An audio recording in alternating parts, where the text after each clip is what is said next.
So I have not done a thrift haul video for a very long time, and well, I thought it was maybe time to show you the things that I have collected over the last at least 6 months of different sewing supplies, different clothing ready for refashions, all of those sorts of goodies, and it's time for the show and the tell.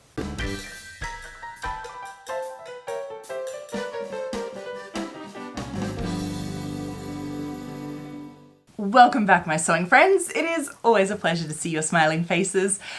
Welcome if we haven't met yet. My name is Evelyn Wood, and here on this channel we do everything vintage sewing skills to help our modern day sewing. Sometimes it's sewing tutorials, sometimes it's watching me sew, and sometimes it's about tools and equipment and thrifting.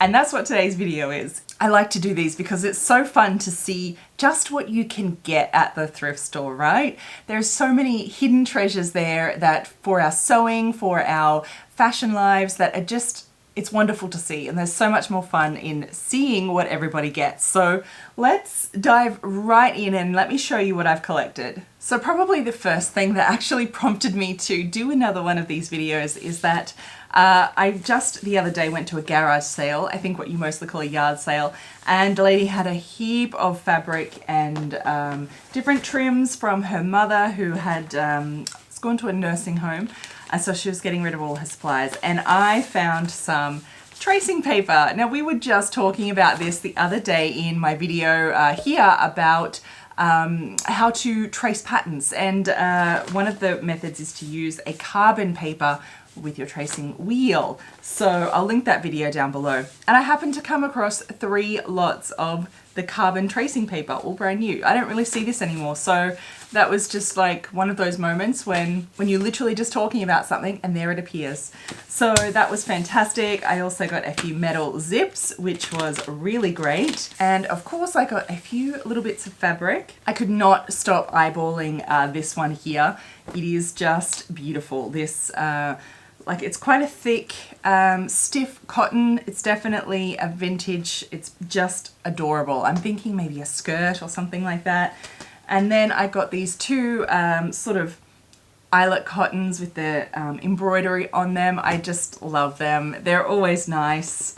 Summer is coming for me, so definitely. And I was able to pick up these 2 laces. So these ones I really love. They're a cotton lace with the eyelets through there so I can weave in. You know, I'm thinking some beautiful Edwardian bodice, perhaps one of these refashions on one of these things I have here, which I'll show you in a minute. I love these types of natural laces like this. They are getting used very, very soon. I have also collected a few cotton and linen bed sheets in white for toiles, for my mock-ups, for my muslins. I like to reuse and recycle materials for those types of things, so I always stock up. I need a few in plain white for Vintage Sewing School. That's my online school. So it's easier to draw and mark and see the changes that I'm making on the toiles. So I always pick those up when I can get them for just a few dollars. It's definitely better than buying any new fabric for your toiles and mock-ups. Now, I'm not sure what patterns exactly that I've come across in the last little while, but nice 50s ones I found for I think $1. I think all of these were $1. These 2 were at the tip shop, these 2 at a thrift store. I love this dress for summer, right? Especially in a check. Oh, that'd be so beautiful. As a pinafore, of course. I'm a bit addicted to pinafores. On that note, I always get asked, can I leave links to my clothes, my outfits down below? I will, yes, because this is a recent refashion video and there is a video you can go and watch, see how I did it. So I'll link that down below as well. Also came across one of my favorite tape measures recently. Now it's still uncrinkling. I like the fiberglass tape measures that have inches and centimeters on either side, and on either side of the tape measure is both, and that the tape measure, one is starting at 1 on this end and on the other side starts at 1 on this end. So no matter which end you pick the tape measure up from, you've always got a 0 starting point and have both centimeters and inches. I love finding these, and of course I like to get them in one in every color to obviously match my outfit. So I'm still working on that though. These only really have white and yellow, so I need to keep finding some more. If you have any, let me know. I have been doing quite a bit of hoarding of all of the linen, all of the cotton, men's and ladies' shirts, navy, this lighter light blue. I have some little summer blouse ideas for this one. Checks, more checks, linen. This one is a rayon, but I'm thinking a light summer top. Again, hoarding all of the linen. If I find anything in linen, I pretty much just get it because I have so many great laces that I have to show you that are going to go with this white linen. A few of the other clothing items recently is this little blouse here. I love, love, love with these sleeves, is just beautiful. I have gotten many other pieces of clothing, but I've been wearing them and you've pretty much seen them in all my videos, so I'm not going to show you all those things, just some of these that I think are quite interesting that you haven't seen. So this is a bathrobe. I'm getting major 1930s housecoat vibes out of this. It is a really soft, light cotton. It is absolutely delightful. So I'm thinking I actually have, I'm not sure if I've shown you before, but I have these two others. These are both bathrobes as well. In cotton, and I have plans for, well, I'm definitely planning a refashion into a beautiful housecoat dress.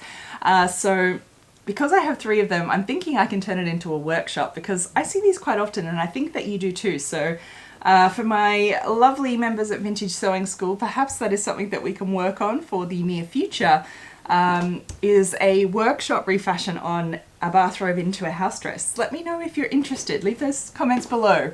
Other clothing items is this one. This is just a nightgown, petticoat. I'm going to wear it as more of a petticoat. It's just lovely, really soft cotton, just gorgeous. So soft, so soft. So I couldn't leave this one behind. I'll probably use it as an undergarment rather than a nightgown. Did I mention hoarding linen? Yeah, any linen shirts, I'm just hoarding them. So yeah, I'll put that one over in my hoarders pile. This one I got just the other day actually, so I was definitely not leaving this one behind. It is just adorable, though there is one problem, and that is that, like anything, the waist on this is here and my waist is here. So usual. What I'm thinking is to refashion this one, do a little garment renovation and pull apart this waist seam and actually add a sort of separate casing out of probably one of these white fabrics that I have here, and create a nice like tie in a casing there, so it gives that sort of corset cover feel type thing, I think. Yeah, anyway, that's maybe one for the future. One of the thrift stores that I go into all the time seems to have a never-ending supply of lace that they keep putting out, which I don't mind at all because look at all these that I have been able to collect, all these vintage laces I love. So this one is just so soft and beautiful. I love it. Not sure what I'll use it for yet, but that doesn't matter. I love my cotton embroidered laces here for edging and trims. These are soft, they are beautiful. I cannot wait to use these. Look at this one. And then a few nylon laces as well. I do not have as much of a plan for those, but these ones are quite fairly soft. They're not too scratchy or anything, so I do like to have these just in case because I do have some beautiful lingerie plans in my future and those will go nicely. I also did find these little eyelet laces. Again, they're a little bit scratchy nylon, not my favorite, but I love this style of lace to be able to thread through the ribbon through and create, you know, I'm really into for summer these Edwardian, you know, corset cover type items and pulling things in with the ribbons, and this type of lace goes perfectly. So even if I end up using this as trials, as practice to be able to do it up for different workshops for Vintage Sewing School, I think it's still worth it. So what a treat. Oh, and another metal zip, original one. Always good to find these. I like to have them on hand just in case. Whenever you find a little nice, neat metal zip, vintage one, I definitely pick them up for my stash. And while we're on the subject of laces, I was lucky enough to be gifted an entire box full of vintage and antique laces. Thank you so much, Susie, for sending me these. I'm like thrilled. So it's not technically a haul, but I'm going to show you because these are incredible and I feel so lucky to have been sent these. I have actually this year opened up a PO box, so I'm going to leave the link down below if there was something that you had always thought of sending me something. The link is down below. Honestly, when I opened this up, I was just speechless. So I've never seen anything quite like it's little grapes and they're hanging down. It is really, really lovely. And there is so much of it. So I could really do something fantastic with this.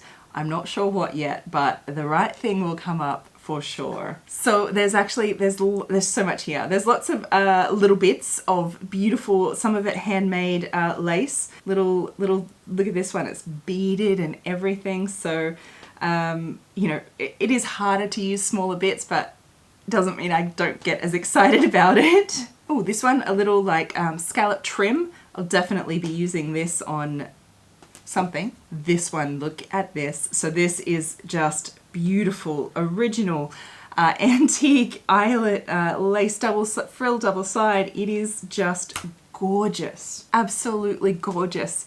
I'm almost too afraid to use it. It's just so pretty to look at as it is. Do you ever feel like that too? Oh, so that one is very special. I absolutely adore that one. There's a few doilies. Handmade doilies. I love them. Yeah. Have this beautiful rose, like in little squares, very geometric. I adore this. I can imagine this maybe even on a waistband, something like that. I think that one would work quite well, so I really like this one. This is gorgeous. This is just super soft, handmade. It is just spectacular. Again, I'm almost too scared to use it on anything because it has to be the absolute right thing to use it for, but I will. And I get so much enjoyment out of lace, antique lace like this, just even just having it and just looking at it. I know, call me a weirdo. And there's a number of different little ones on here. Again, some of these handmade, some not, but they're all quite old, vintage. They've got a really nice soft feel to them. They're just beautiful. So I definitely, look at this one. It's actually little holes. So I've been wanting some of this for a long time. Some more cotton embroidered. Gorgeous. I feel there's some 1920s things, gorgeous things happening here. And then there's this. All of this is the same lace. I was blown away, mostly because often, as I was just maybe mentioning, that sometimes I feel like I don't want to use the tiny little bit of that I have of something nice. So there's so much here that I'm really not, I guess, afraid to use up the good stuff, so to say, and use it for something. And the fact that there is so much of it means I can really, really use something. A lot of the times, vintage and antique sort of lace items uses a lot of lace if you really want to make something like that. So I'm really, really thrilled to have this much of the one type. I think I can really make something really wonderful out of all this. So, I mean, again, thank you so much. And I was lucky enough to be sent something else, one really wonderful as well. I'm just delighted to have this one. So this one is Caroline, thank you so much, sent me this. It is called The Cutter's Guide. It is a book, dress cutting book. It has 1934 printed on here, but I think it's sort of a reprint from much earlier pattern cutting book, and they've just kept it the same but just reprinted it decade after decade. So this is really, really wonderful. It is the pattern drafting, a pattern cutting book, giving you instructions on all these vintage styles on how to draft your own patterns and cut them out and make the alterations, of course. Let me find something. I had an idea. Let me show you. Okay, I know it's at the back here somewhere. Okay, found it. So here is a pattern for some riding breeches that I found. You know the ones, similar to, I'll put some pictures here for you. That have these sort of ballooning sides and they come to the knee and you wear your socks up high. I've been dying for a pair of those for so long. And here is a pattern right here. Do you think it would be fun video to make if I perhaps did a video where I drafted this pattern from this little diagram that they use? It's quite interesting actually. So you use your own body measurements against, you know, like lengthwise and crosswise grain in a grid system, measuring out to actually draw out your own pattern to your size at the same time. It's a fascinating way of looking at it.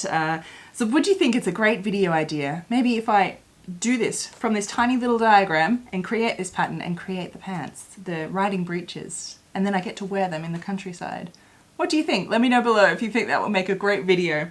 Enough votes, I might just do it because that will be a long, long task. So this book is just fascinating. I love seeing the different ways of pattern cutting, and the only way that you get real authentic vintage shapes is by recreating them from actual vintage patterns like this. I just find this so fascinating, the history of sewing, and as we've gone through as home dressmakers, the different tools and the different ways that we're taught and what knowledge we all had at the different times, I find fascinating. So these types of books are just wonderful, and it is just, thank you so very much for sending me this one. Couple of extra things. I found this gorgeous little scarf and a hat that is actually full of my names for Vintage Sewing School. We draw a winner every month out of the hat, and I got a new hat. So ignore the logo on here. Let's turn it backwards. I could not pass up a little vintage boater hat. I am going to take off this ribbon. It's glued on, fortunately it's just coming off. And I'm thinking maybe matching. Imagine how cute it will be with a matching ribbon, like the same as this fabric here. That will look really, really great. So I'm definitely doing that. There are so many treasures to be found at the thrift store, honestly. It's one of my favorite pastimes. I know that you guys love it too. To think outside the box, because there are so many wonderful sewing supplies and things to refashion, and when you start thinking about some garments that you see as fabric, like all the linen hoarding that I'm doing, it is a great way to be more sustainable, because the most sustainable we can be is by using things that are already in existence. So I encourage you to maybe go to your thrift store. Maybe you'll find some beautiful treasures just like this one. I hope it's inspired you into what you might be able to find too. Let me know which is your favorite and which you would not have left behind either. I always love hearing what you like the most. Thank you so very much for watching, and until next time, happy sewing, happy thrifting. Bye.